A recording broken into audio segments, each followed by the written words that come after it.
Hello, and welcome to Nerdist Book Club. I'm Rachel Heine, and joining me, as always, are my dear friends, Hector Navarro and Maude Garrett. Hi, friends.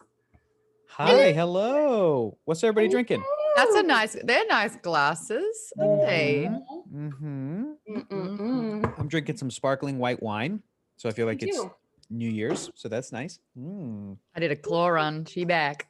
Doing a claw run. I like it. I like to call these Desh's specialty. The Deshalty.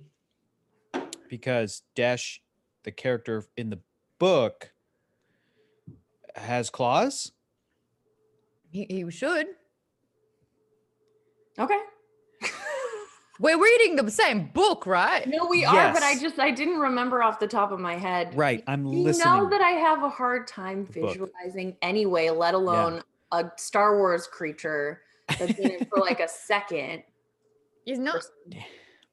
A Kardeshu, often called Desh by his friends, was a male Marin or Maran. Okay.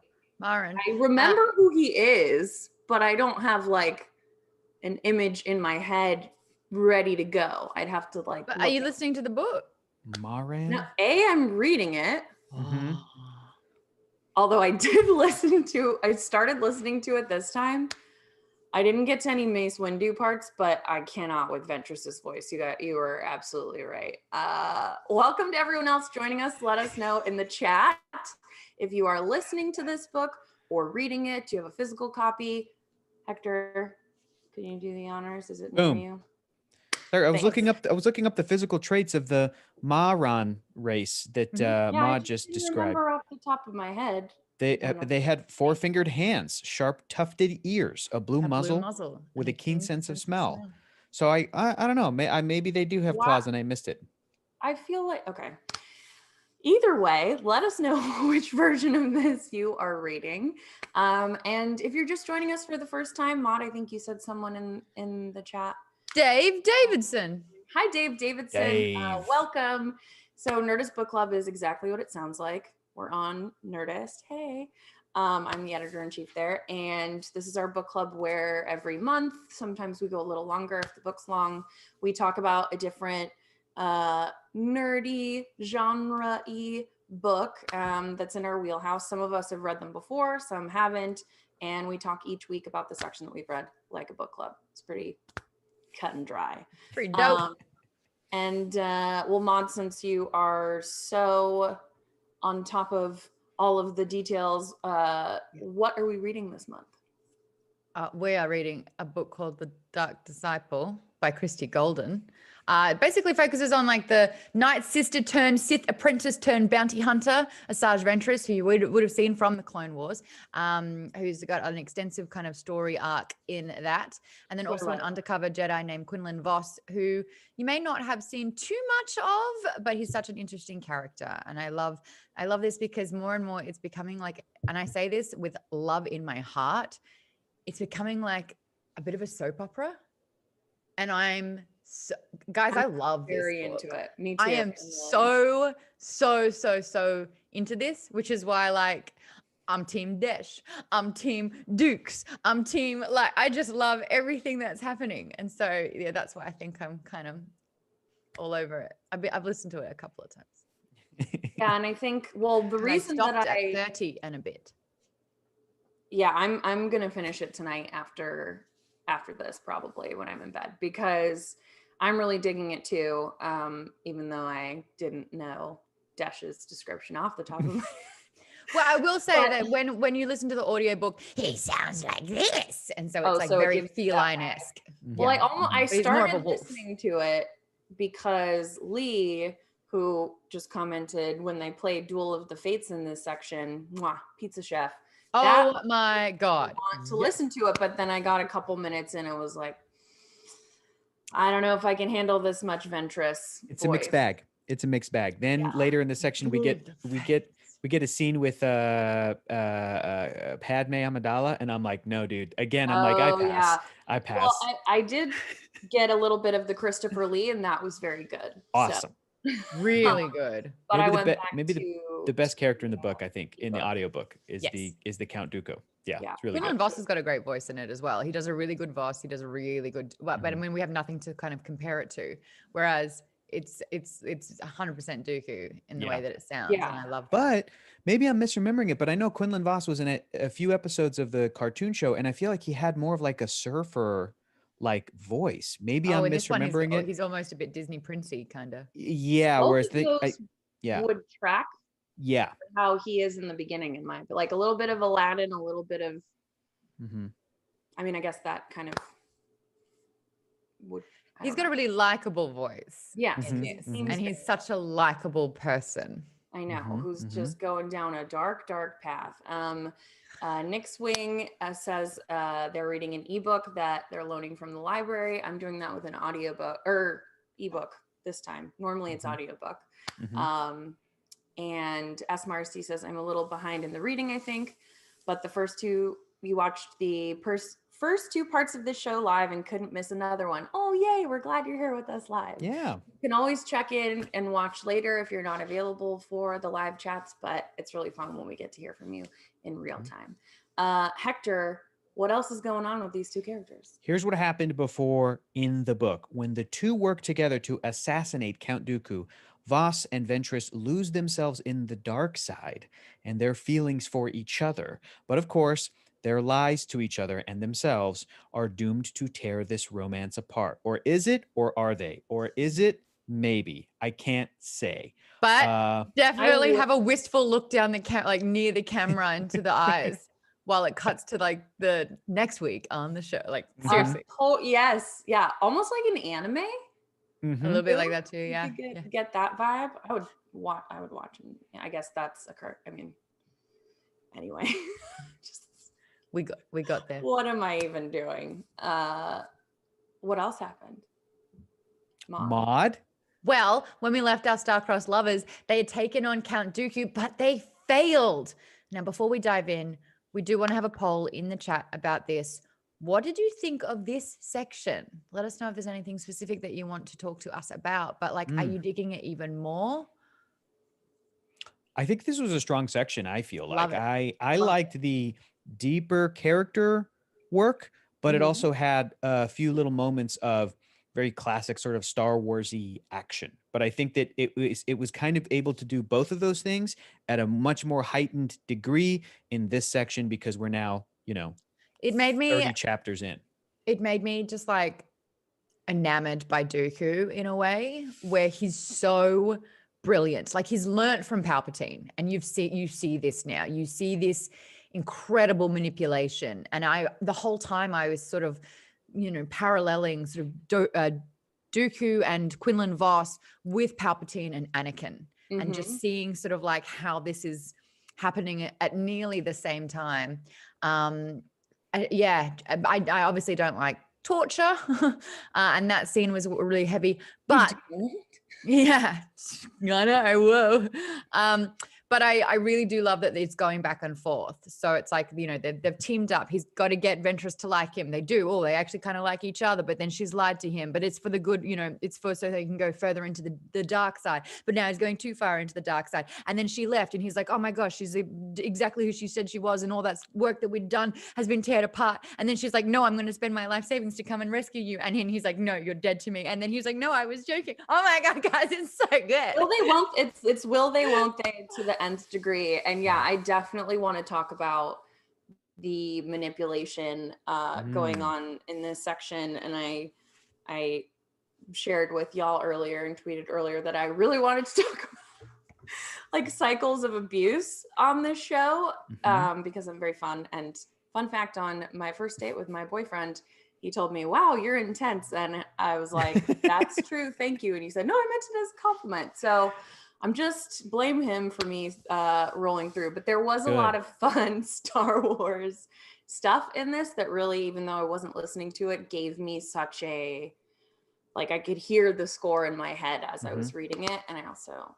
They were playing it in the audio. This bad boy today, if you can. Oh yeah, they were. Guys, I will argue. Johnson, because The Last Jedi rules. But I also feel like the Sith, looking at the way that the Sith, the Sith Rachel, can you please recruit. tell your daughter to quiet down, please, Rachel, please?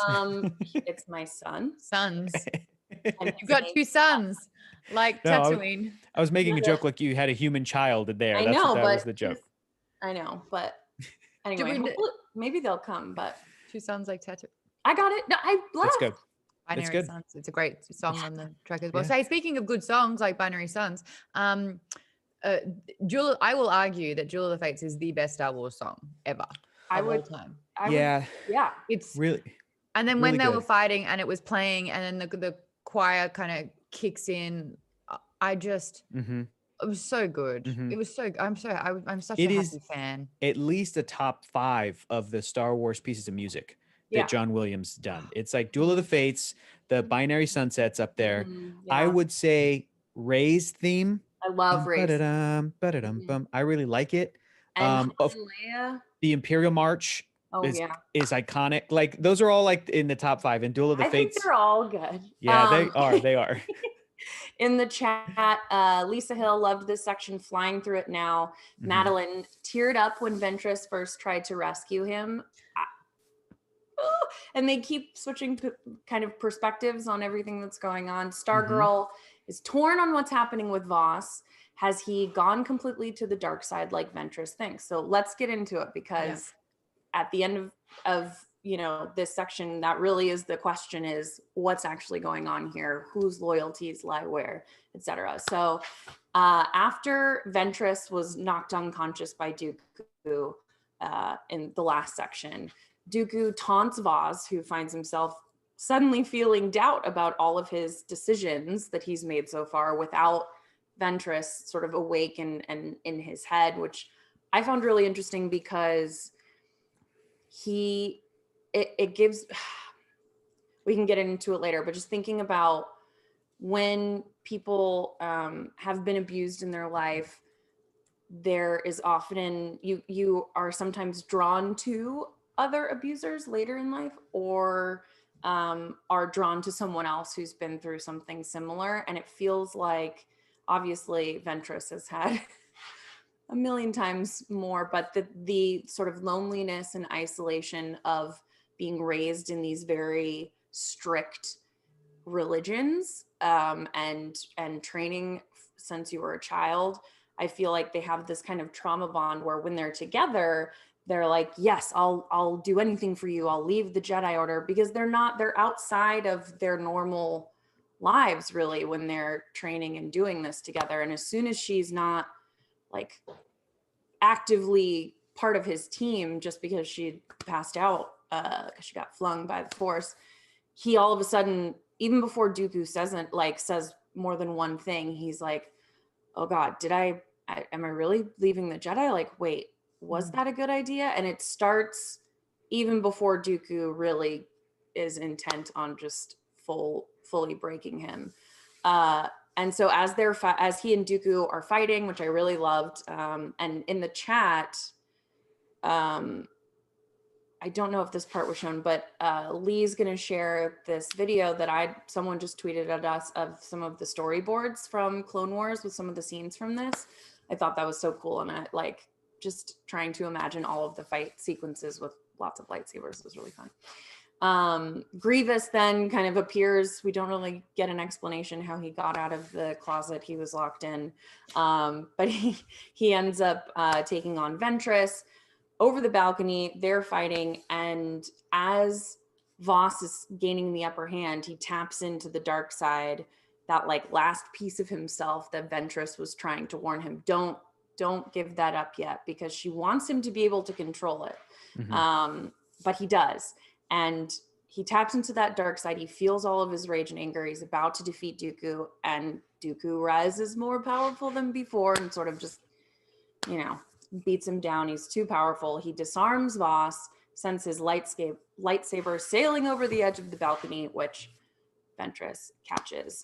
She fights the droid general off, but is forced to run when Dooku finally uses Force Lightning on Voss, and he basically sees her fleeing retreat as he like sinks in. And as soon as that happened, I was like, oh, Dooku's gonna use every single thing against them and against him, and knowing that that Ventress has been training Dooku,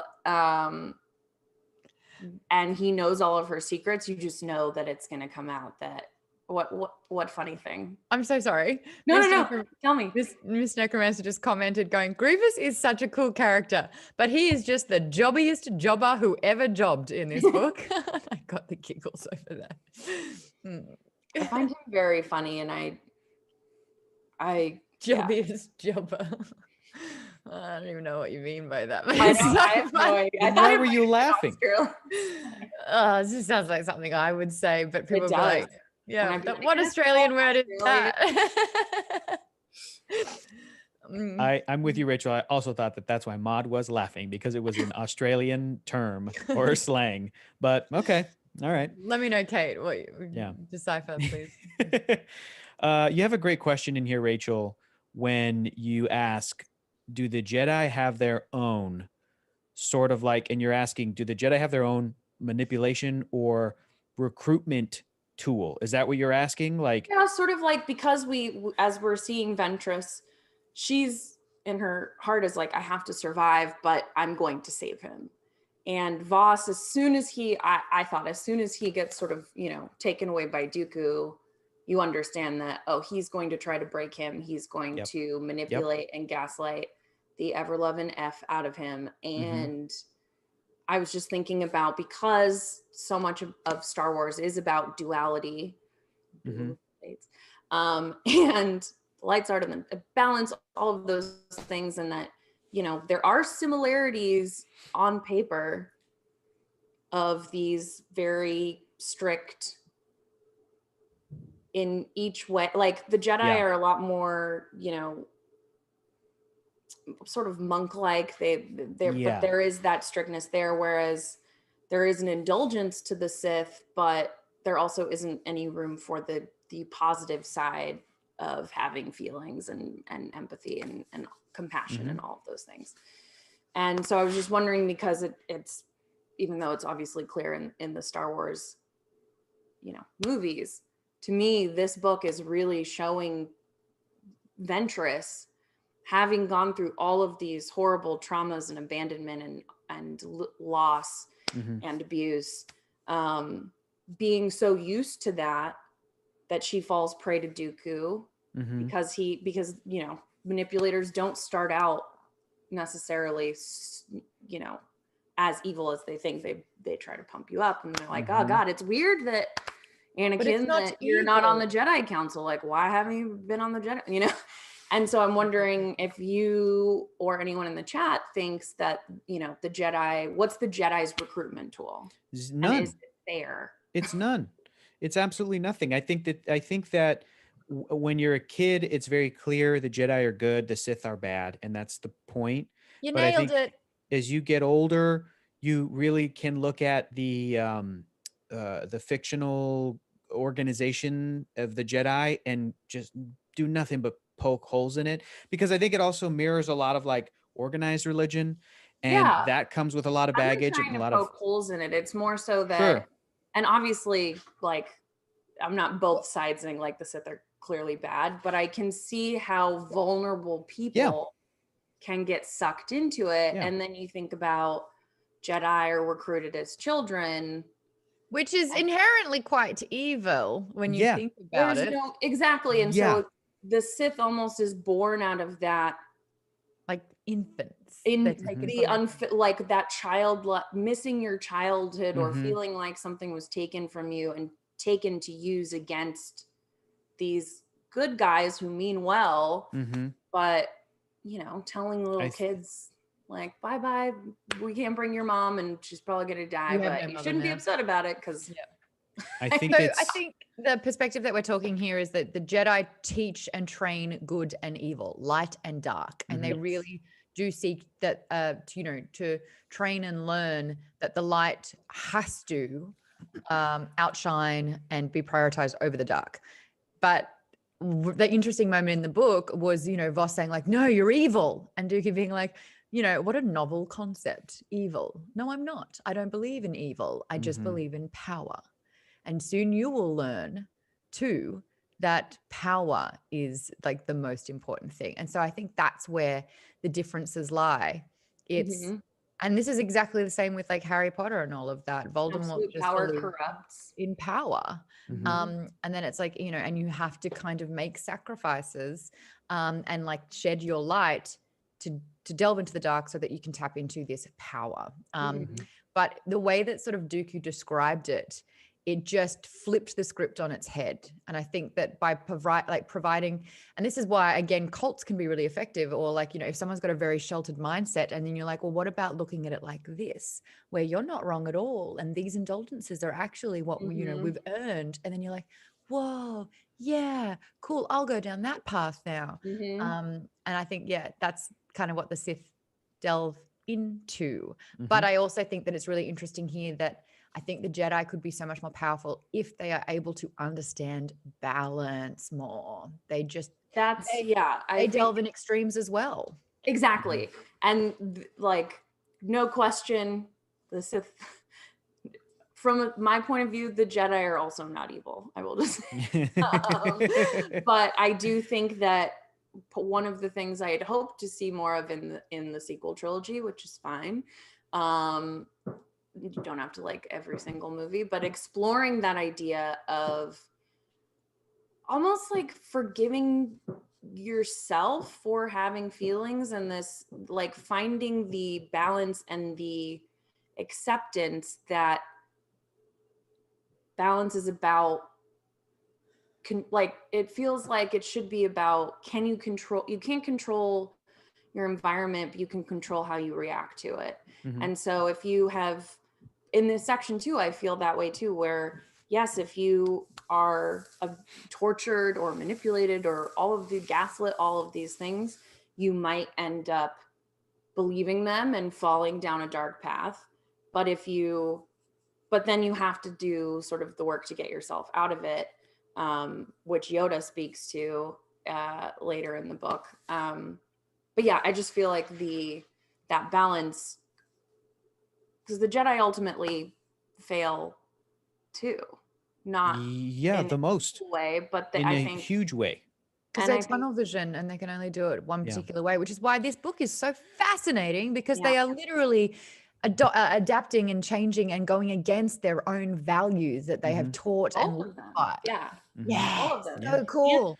And it reminds me of, Force Ghost Yoda in The Last Jedi, sort of saying like, we do have to learn and forget, like Mhm. maybe it's good to find more actual balance. So that was what I was I wanting to know. I Hector, just I just think it's very fitting that the two kind of big bads of the Star Wars movies um are generational young men that were traumatized and sort of stunted when they were young, right? That like Mhm. Darth Vader for years was just this big, powerful, evil guy. And then the prequel showed like how did that happen? Well, they got him young. That this guy came in when he was a young in his teens or early 20s, and that really stunted him for the rest of his. And then sure enough, the villain for the next set of movies is like another young man who has been manipulated and everything that we're talking about. Mhm. It's getting these people when they are traumatized and when they're young is part of the whole thing behind Darth Vader and Kylo Ren as It's actually opposed to interesting yeah. because And that they can be Anakin was really redeemed. old. Anakin was really, really old compared to, like, you're supposed to get them in infants, and Qui-Gon was like, he's just too old to get him into start training now. But he was So still young, still a kid. yeah. And I also think, like you were, that quote from Dooku that you said, Maude, that I do think there's something really interesting about acknowledging that people we think of as evil are also making a choice and choose to continue to make the reason that some characters are redeemed in this mythological world. Obviously, if you commit any kind of genocide, you probably aren't going to get redeemed. Not good. In your heart, but in this fantasy, this space opera, but those characters are redeemed because they finally make a choice to do something right. They're able to do it, it's not. And Ventress, I think, is a great example of that she has done all of these bad things and is ostensibly a villain in the series, Mhm. and she's also the one in this section who puts aside her need for revenge for Dooku that has consumed her, only to focus on Voss and saving Voss, which I think is super interesting. Mm-hmm. Yeah, because she had to also do something she's never done before. Ask for help. Oh, ask for help. That's right. But because it's something that she's never felt before. Love. Meanwhile, this is what's going on in the book. Obi-Wan is worried for Quinlan Voss, who still hasn't shown up to any of their scheduled meetings. Voss's old partner and friend, Desh, knows that something is wrong, and the council worries that Ventress discovered Voss's true identity and murdered him.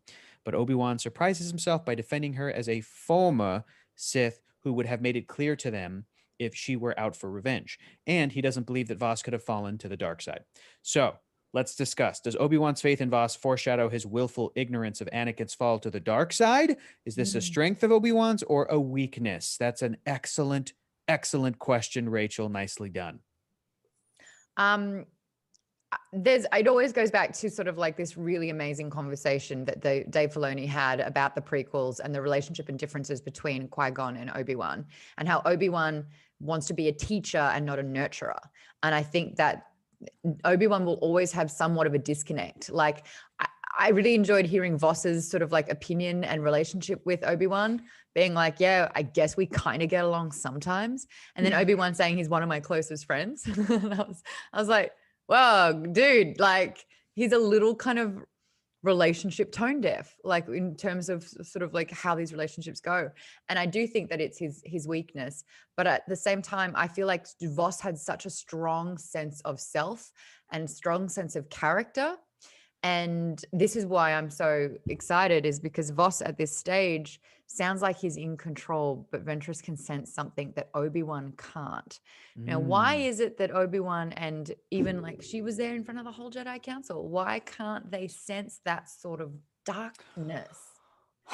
That's a great question. I remember knows the end too, so I do. But I remember asking this same question about, growing up, I wasn't a huge Star Wars guy, but I went to high school with a bunch of dudes that were like super, super, super into it and would know every single answer to every single thing. So I remember before Revenge of the Sith came out, that because we knew where things eventually needed to line up with Episode 4 and New Hope, that I would ask like, how are they able to do this? Like, how come the Emperor looks one way when he's all like, yeah, but he looks like a normal dude in the prequels? And I had dudes in high school telling me, oh, it's because he's using the dark side of the Force to disguise himself, obviously. Like they had all these like amazing explanations for stuff. And I was like, oh, okay, sure. Yeah, I guess that makes sense. And it was much more simple than that. It was like, they just fooled Yoda in the Jedi. They were able to execute Order 66. They just fooled everybody. They used the dark side to fool the most powerful Jedi, the most powerful light side users in the Force, and they had no idea that this betrayal was coming. And it doesn't hold up to snuff when you sit there and really like, really analyze this franchise for children. When you really analyze these movies, you go, it doesn't make any sense that Yoda being the most powerful character in this galaxy and so wise, everybody's so wise, that they couldn't see this coming. But it's because it's a story and it's all a metaphor, and it's supposed to be about how people like this, like Palpatine or like evil people, can rise to power. And it seems like it happens out of nowhere, but it's actually been steadily building, and these great lessons in there. There's some great stuff in there, but I remember like, that these Star Wars dudes that I went to high school with would go to bat for people like Obi-Wan Kenobi and Yoda as being like super powerful. Because again, I'm a superhero dude. So I'd come in and I'd be like, who would win in a fight, Obi-Wan Kenobi or Spider-Man? And in my brain, I'm like, I think Spider-Man would beat him up. I'm like, I think Spider-Man could take him. They'd be like, no way. He would instantly die because Obi-Wan is so powerful and so cool. And I'm like, but these guys didn't see that the bad guys were right there the whole time. Like, I'm like, they're flawed. They're flawed people is what I'm saying. I think that's part of the kind of idea of this like very dogmatic side though as well. And I agree, like obviously if you poke anything too hard, you'll fall. But I just think it's interesting that Yoda seems much more flexible in this section as well, and sort of senses that, what's going on with Ventress. I'd be surprised if he isn't a little like, at least I feel like Yoda picks up on things more, but also Obi-Wan is totally doing that thing of seeing kind of what you want someone to be or what you hope someone is, which 100%. 100%. very guilty of in the past. Very, very guilty of.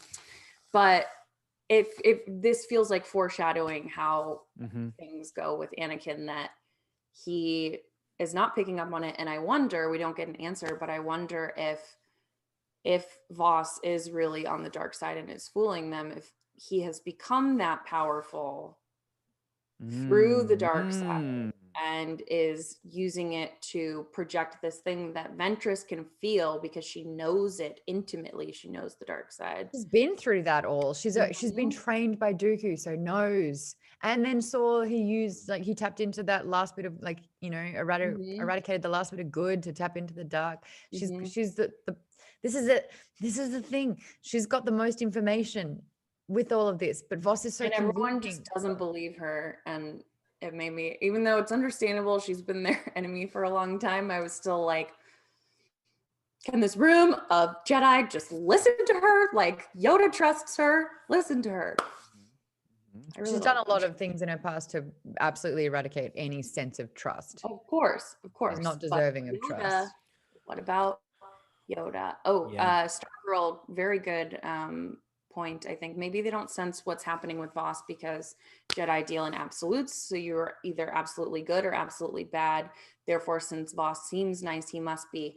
Ooh, that just gave me something too, just in terms of predictions. If he has figured out, Voss, he actually has figured out how to master both of them. And so she's sensing the dark in him that he's embraced, but he also has the good in him that he's embraced. I'm not gonna even look at your face, Hector.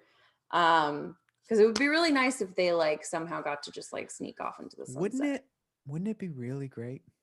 I'm gonna kill you. You can't do that.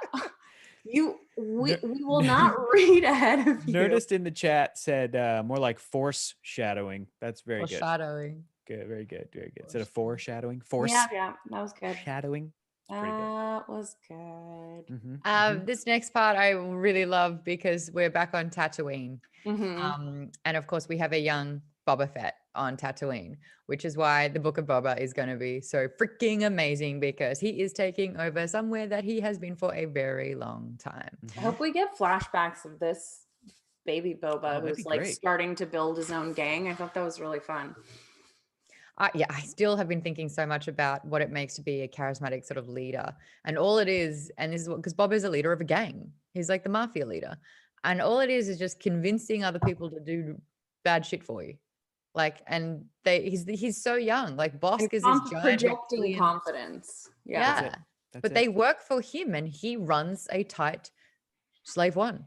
Also, I gotta mention this too. It also comes down to like, do you have a good look?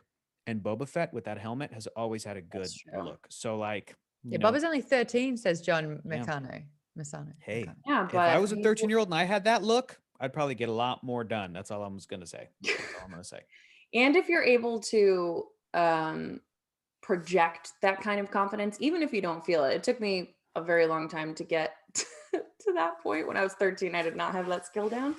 But I do like that he's it took to that first date where your boyfriend said, "You're intense," and you went, "Thank you, yes." Confidence. No, that took a lot of work on myself to get to that point where I was like, yes, I am a little intense. I like to talk about intense things sometimes, especially if there's wine involved. But I lost my train of thought.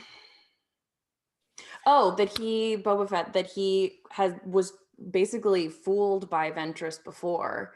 And so he's got extra sort of swagger in this one where he's like, nope, learned my lesson. I don't trust you at all, even though, he ends up doing it. So I like that. Absolutely. Yeah, I like little kid Boba Fett. It's cool. And I believe in the cartoon show when they brought him back, I believe it was Daniel Logan who came back to voice him, the actor who played young Boba Fett in episode 2, Attack of the Clones. Thank you, Lee. Thank you, Lee, in the chat. Yeah, which is pretty cool. I'm hoping they can find a way to bring him back in the Book of Boba Fett, where he can't. That would be so cool. He can't play is he Boba. Still acting? Yeah, I think so. But maybe he can play like an alien or something with a little makeup and It's a everything. lot I like think that would be Temuera as well. Like he's done a bunch Yeah. of stuff, but Yeah, like yeah, the yeah. last big thing he Yeah. did was Aquaman's dad. Django, and now he's back. Yeah, what a great. I don't know. I'm just so about that. Alrighty, so Ventress returns to Tatooine to seek out the bounty hunter gang Crate's Claw, but her emotional armor slips when she tells Boba Fett the truth. She needs his help, and he basks in that. Next to Bosk, there was Bask. Anyway, the young bounty hunter is clearly still pissed about the previous betrayal, but she offers him, and also Hector, I'm still doing the rewatch. Is this moment that they keep referencing how she put him in the box because of this like arranged marriage deal? Is that a storyline in Clone Wars? Oh, absolutely, 100%. It's Got it. animated. It's Oh, in there. great. Good. Because there's like they spent a lot of emphasis on that. Sorry, emphasis on the wrong syllable. I've been saying that joke for 15 years now, maybe even 20. All right, cool. She offers him and his crew basically all of her savings, like so much money, in order to hire them. So they agree to the job, but Boba Fett believes that Ventress will betray them again. See, she's built a reputation, and it's if you're a solo artist and you don't need trust and you don't earn trust. So yeah. This is great. Anyway, he's not the naive boy that she knew anymore. But back at Dooku's fortress, Voss is still being tortured, dreaming of Ventress as his executioner, as his lover. He's then freed from his cell and is taken to a lavish feast with Dooku. I could picture this and smell this and see this, and it was a lot like sort of the banquet in... Oh, in Pan's Labyrinth? I was going to say Hannibal meets Be Our Guest. Wow. Yes. It's a long table. Yes. In That's space. great. It's good. That's pretty good. I love that. Or on a planet, I guess. It's on his planet. So Dooku is obviously trying to break Voss. Dooku appeals to Voss's life and experience, says that he too was taken as a child, manipulated out of his heritage to live like the Jedi. This is what I think is really good, because in this conversation and this exchange, Voss has the idea of Dooku in his head. You're evil. No, I'll never join you. And it's always that. And then it was every time Dooku responds and agrees with Voss, or like, you know, again, just like does such surprising exchanges. And Voss is like, he didn't expect that. It's thought-provoking. It's like jarring. It's not smart manipulation tactics that... It's interesting because I was reading an article about narcissistic abuse while I was reading this, but it is this. It doesn't start with all the bad stuff. It starts with, well, you know, the like love bombing or being the person, sort of like mirroring the other person back at them, which makes you think that they're like you and that you're on the same page. And he's, you know, he's taking it to the, you know, nth level by torturing him and isolating him and then offering him this lavish meal. This back and forth is so jarring that it, you know, it messes with your mind and who your loyalty is to, you know, Stockholm syndrome, all that jazz. So and then the bit of information that we knew was going to come back and bite Ventress in the tush. Dooku tells Voss that Ventress killed his master. And so that was a lie, this whole thing. Voss refuses to believe it.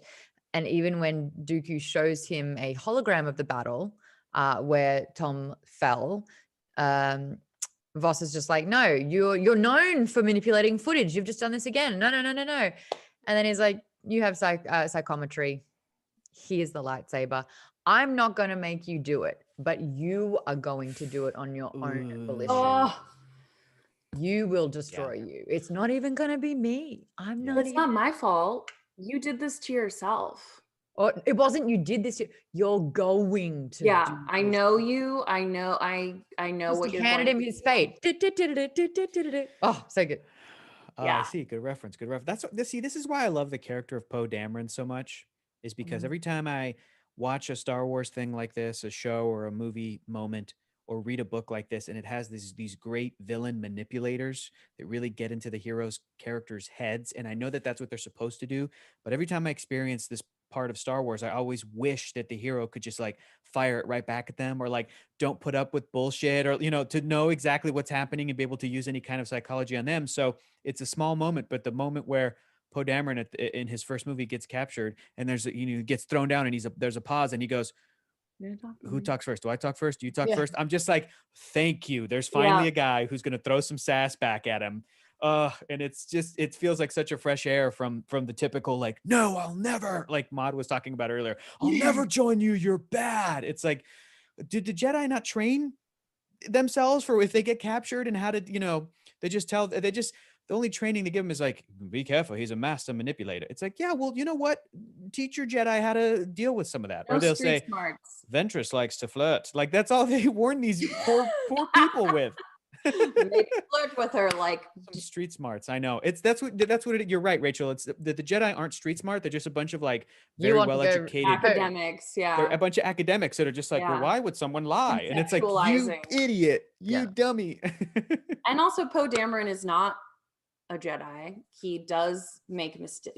He is a person with feelings and makes mistakes. And he's not a Jedi, but he's a bit down to Admiral Holdo. Absolutely. I loved that scene though, because he learns at the end. But you're like, if I were the admiral of this thing and I was dealing with all of this, I would be like, I don't need to tell you my plan. I don't know if this is true, but Allie, if this is true, thank you for putting this in the chat. So fun fact, Allie says, one of Daniel Logan's most recent credits was Sharknado 4, The Fourth Awakening, where he played a pilot named Captain Fett, which is really fun. Like, I love that kind of shit. I'm all for that. I think that's great. I think that's really cool. So yeah, that's great. Oh, so great. Yeah. All right. So here we are. Next section. Ventress has put aside her need for revenge. I thought that was really interesting too, of her saying like she can't even think about killing Dooku right now. This is the only thing that matters to her, which breaks my heart. And she's changing too. That's the thing, is Voss is tapping into that's the much showier change in the two main characters, but she's opening up and telling the truth and being vulnerable. And so far, no one is willing to take her up on it except Voss before all of this. But she is sort of realizing like her part in a lot of these things and thinking more about what she's done instead of just like, okay, got to go forward, got to survive, got to kill people. And so she and this gang of bounty hunters arrive on Sereno, which is Dooku's home world. And Boba Fett and the gang create a distraction while Ventress goes in to rescue Voss. I also really loved this little section where they're all kind of popping out of the woodwork to mess with the droids and showing off. I thought that was a really fun little Star Wars moment. Last whip is so cool. Yeah, and the helmet weapon. Shield, helmet shield. Which was in, I saw that it's from Clone Wars because they had it. Yes. So Ventress reaches Voss and discovers that he has turned to the dark side. His eyes are Sith yellow, and she has this sort of agonizing realization that not only does Voss know that she killed his master, but he experienced it with his psychometry. And that kind of like imagine a breakup where you can actually sense how angry and hurt the other person is, like through the magical force. It would be even infinitely more painful, I think, because you just like know what they feel. And he is like drunk on the dark side and just wants to kill her. And she's, for the first time maybe ever, she's just trying to deflect him and not kill him. And he's ready to slice off her head with his lightsaber. And she's begging him to run away with her, and sort of acknowledges, she says that she was afraid to tell him the truth because she knew that she'd lose him. And for a brief second, she kind of sees the hesitation, a little bit of him comes back, and then she mentions his master again, and his wall comes crashing down and he's back to being Sith. And this section where she's basically trying to tell him, like, I have never known how to people in a healthy way. I've never known how to have healthy, like, I didn't have parents. Every, authority figure I knew either betrayed me or died. And it's obviously, much like a soap opera, very heightened as well, because it's just so So eventually she ends up escaping with the bounty hunters, and they could have left her behind, but Boba Fett says, yeah, I could have, but I'm not you. The words cut Ventress in ways Fett couldn't even imagine. And that, it just feels like she's waking up And to seeing the damage everything. that she's done as well. Yes. Yes. And just sinking into it. So yeah, I thought this was such a great like character moment for her to show how she's trying, and is it too late for her to really become someone better. So Great section. People in the chat are really loving this section. Then this is what happens next. Loyal Obi-Wan Kenobi is still showing up for his scheduled meeting with Voss, even though he never shows. But this time, an almost unrecognizable Asajj Ventress shows up, and she tells him that Voss is gone. He belongs to Dooku now. In the months since her failed rescue mission, so that's like months go by, which I think is really interesting. And it also added to me when I was reading it the length of time that like the Clone Wars really is like a years long thing, which I think is really the cartoon show is really able to explore, and I think it's cool to think about it that way. Anyway, the months that go by since her failed rescue mission, Ventress has been drinking away her sorrows and throwing herself into random jobs. She gave all of her savings to try and save Voss, and now she spends all of her credits on booze. She learns of Admiral Enigma, who is Count Dooku's new apprentice, Voss, and she keeps avoiding the news, holograms or whatever they are that are like Count Dooku has some new second in command, and so she knows that it's Voss, and she keeps avoiding it. After a night at the bar, Ventress is approached by Desh, a little claw dude that Maude likes, Voss's old friend and partner. It's like a humanoid wolf. It's so cool. Little claw guy. Obi-Wan told the Jedi what happened to Voss, but when he and others suggested going after him, they were overruled. Desh is not here on behalf of the council, but he does want Ventress to go to them. Ventress, Dash, Obi-Wan, and a clearly unhappy Anakin Skywalker go to the Jedi Temple. Red flag. Council is again torn. What? He said red flag. I know every mention of Anakin so far in this book, you're like, every sentence of this punk ass, I'm like, red flag. I That's a red know. flag. Red flag. Come on. I know. But Even when he's with Padme, were you expecting someone else? Red flag. Red flag. Red flag. Red flag. But also you're like, oh, but he cares so much. He's so passionate. Barf. I'm just saying. I've been very dumb. Yeah. Sorry, continue, Maude. The council is again torn on what to do. Mace Windu obviously wants to arrest the former Sith apprentice, but Obi-Wan argues that she came of her own free will to help Voss. Ventress admits that she and Voss were lovers. Oh, that kind of like spotlight scrutiny was uncomfortable. But she also reminds the Jedi that it was they who sent him to her. Like they started this. They have to own their role, really. They're just as responsible. Ultimately, Yoda decides that Ventress, Anakin, and Obi-Wan should go after Voss to try and save him. If she's able to help return Voss, then Ventress will receive a full pardon. Anakin is not pleased about the mission and makes that abundantly clear to Ventress, but she still knows the separatist protocols and is able to land on the ship unnoticed. They make their way to the bridge and discover Dooku, but not Voss. Anakin takes the Sith Lord on, and Obi-Wan and Ventress realize that Voss must be in the brig. So do you think that this was the opening scene to Revenge of the Sith?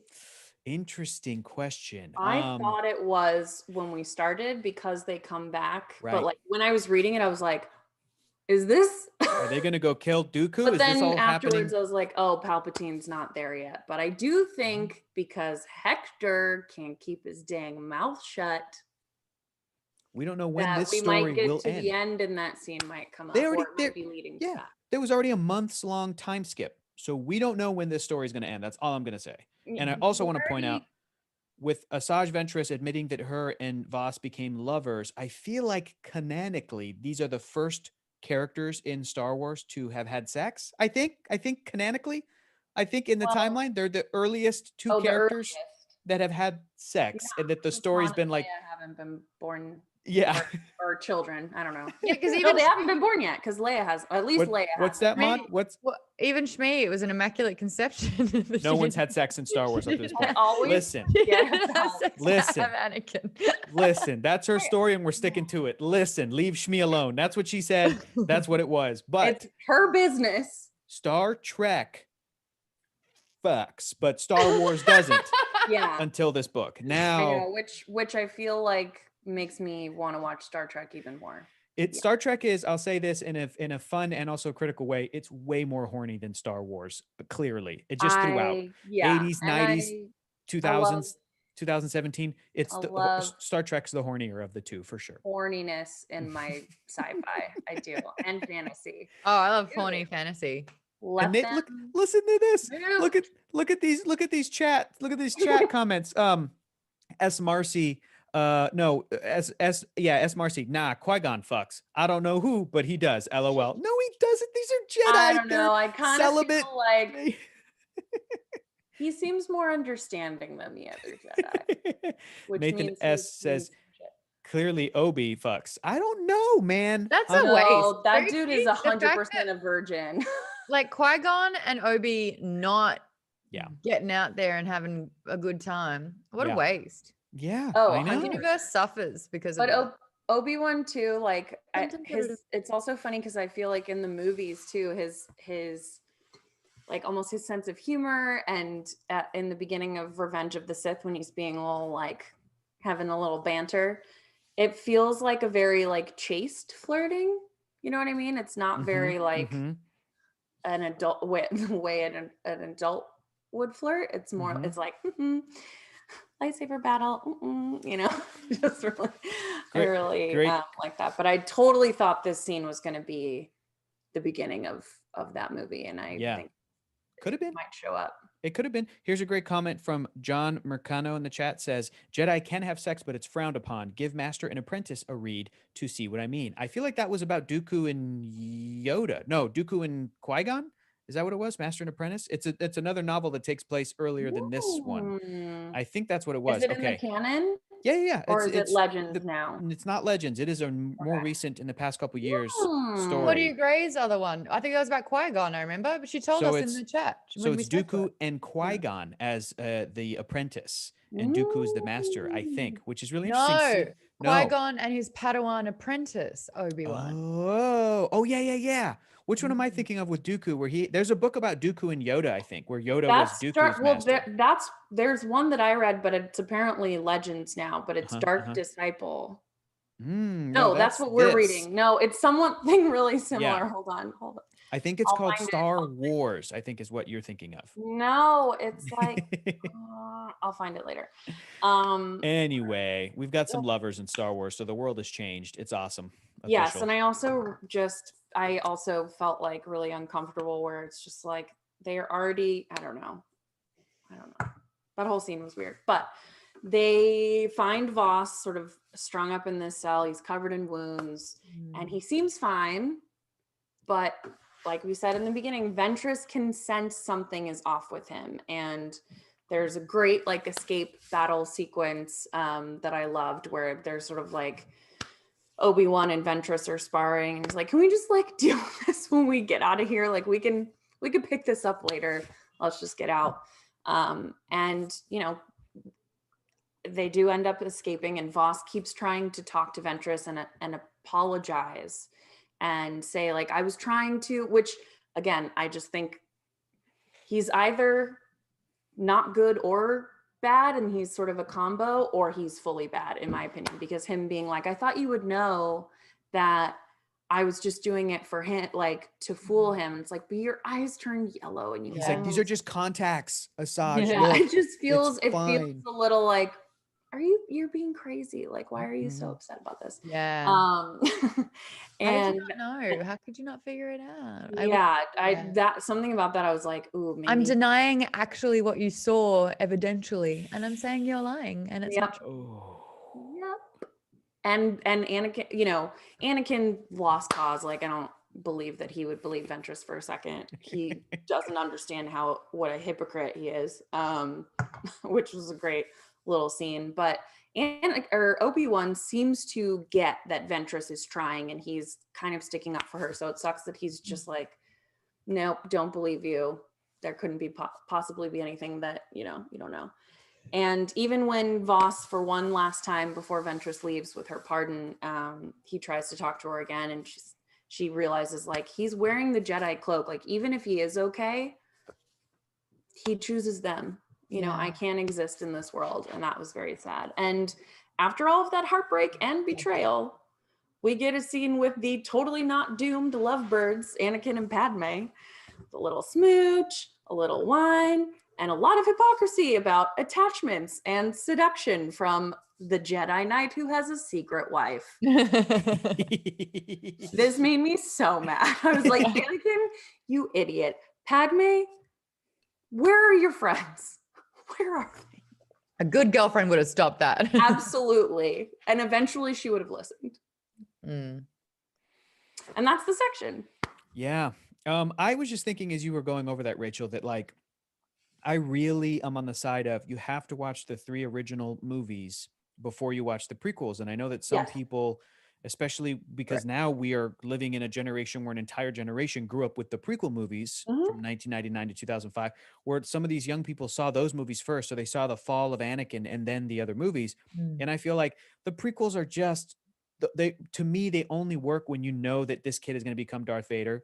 So that literally any line he says, anything he does, you could just point to the screen and just go, screw you, man. I don't care if you're a cute little kid. I want you to die right now because you're going to turn into Darth Vader and you're a lost cause, like you said. Like, because otherwise it's, I just don't know if the character works without doesn't that. have the substance. Yeah, it needs that. It needs that gravity. It doesn't have as much substance for sure, but I also really like just thinking about like, and why I think Kylo Ren is such a great character, because he's the next logical step of this kind of like, yes, has had a very hard time and trauma and betrayal, but also is kind of an entitled dude who's like making up his own fanfic about how great he and his family are. Like, it's the next logic. Dude. Whiny boys. And so's Luke. Let's be honest. He gets it from his father. They're going to go to the Tashi station to pick up the power converters. The Luke, Skywalker boys, the Skywalker boys cannot handle it. Skywalker ladies, honestly, of which they can. There is one. We'll say Amidala counts as a Skywalker lady, right? Part of the family. Yeah, Amidala, that's true. Okay, Shmi, they're part of the family. Shmi Skywalker. Shmi, for sure. I'm just saying Leia can handle all of her shit and the other 3 can't. Maude, Hector, you don't get to participate because you've already read the book and I've already said some of my theories. Maude, do you have any theories? I know what I want. I want, Star Wars is usually fueled by hope and happy endings. And I would like for this to stop making any faces. I want this to be I want Ventress to save Voss, which is so funny because initially it's Voss saving Ventress and then they saved each other and all the different ways that this happened. But I think just the notion of him leaving the Order to have this relationship that is given so much to, and for her to have someone else, I think they'd be so good together. And I want, like you said, right off onto the sunset. That's what I want. What do I think's going to happen? I think Ventress has to kill Voss and she's going to flee. Okay, that doesn't happen. Thanks, Hector. So much. Hey, your homework is to finish the book. Also, pick up a copy of Name of the Wind by Patrick Rothfuss. We're going to start discussing the first section of that book that everyone and their mother has told me to read, and I'm excited to start. We're starting that one on Wednesday, February 10th. We'll share your homework next week, and we'll be covering that for 6 weeks because it's a long one, and there's a lot to dissect in that one. So, and then we will be sharing what our next read will be after that. Also, you can catch classic never before released on YouTube episodes of Nerdist Book Club on this YouTube channel, including, we've already put up The Princess Bride, which features us losing our goddamn minds over Carrie Ellis when he came in, Neil Gaiman's American Gods, and this weekend we're going to start rolling out Gone Girl. Yes. Ooh. Girl. She gone. Beginning of our catchphrase. If you have watched this new version of the show and have been like, why do they always say that? I don't even really remember, but the birth of that joke is when we read Gone Girl. So that'll be, tune in on Saturdays and Sundays to see old episodes of that. Make sure you like and subscribe if you have friends who like to read or want to do more reading or like Need an wine and wanna incentive and chat with accountability. us, tell them about the show, send them a Mhm. link. And we have an after show where we get to talk directly to you in a more intimate way. Maude, how do people get involved? Yay! It is a perk on Geekbomb's Patreon. So if you just sign up to the lowest tier, you'll get access to a bunch of different parts of the Geekbomb Discord.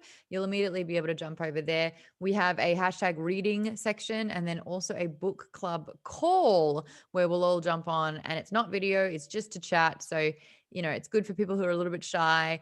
It's just more of a conversation than anything else. And you get to talk about themes in Star Wars, ask us questions, you name it. So yeah, if you want to get involved with that every single week, just head over to patreon.com/geekbomb. We'll see you over there. We'll see you there in a few minutes. Finish the book. Can't wait to see what happens. Oh, I almost forgot. Oh. That was Okay. jumbled.